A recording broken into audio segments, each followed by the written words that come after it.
కొత్తగూడెం జిల్లా దమ్మపేట మండల పరిధిలో ఉన్నటువంటి హాస్టల్లో విధులు నిర్వహిస్తున్న రోజువారీ కార్మికులు 26,000 ముద్దు 11,000 వద్దు అనే నినాదంతో ఎట్టకేలకు సహాయ గిరిజన అభివృద్ధి అధికారి కార్యాలయం వద్ద వంట వార్పు కార్యక్రమాన్ని నిర్వహించి కేంద్ర రాష్ట్ర ప్రభుత్వాలు కార్మికుల కష్టాన్ని స్థానిక ప్రజాప్రతినిధులు మంత్రులు అధికారులు మాలాంటి కష్టజీవులపై దృష్టి పెట్టాలని మా జీతభత్యాలు పెంచాలని డిమాండ్ చేస్తున్నామని లేని పక్షాన రాష్ట్ర వ్యాప్తంగా ఆందోళన ఉధృతం చేస్తామని హెచ్చరించారు।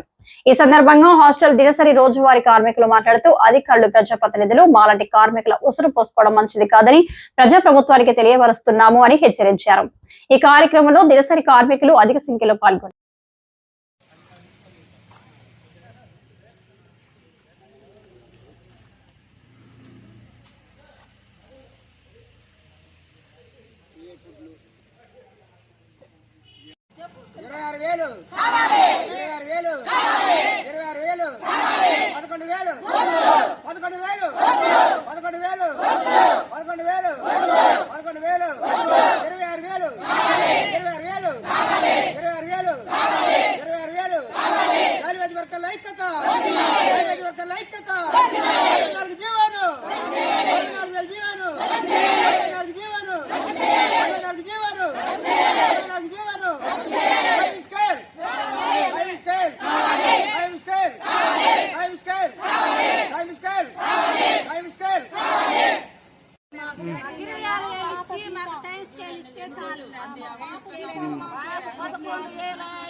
ముఖ్యమంత్రి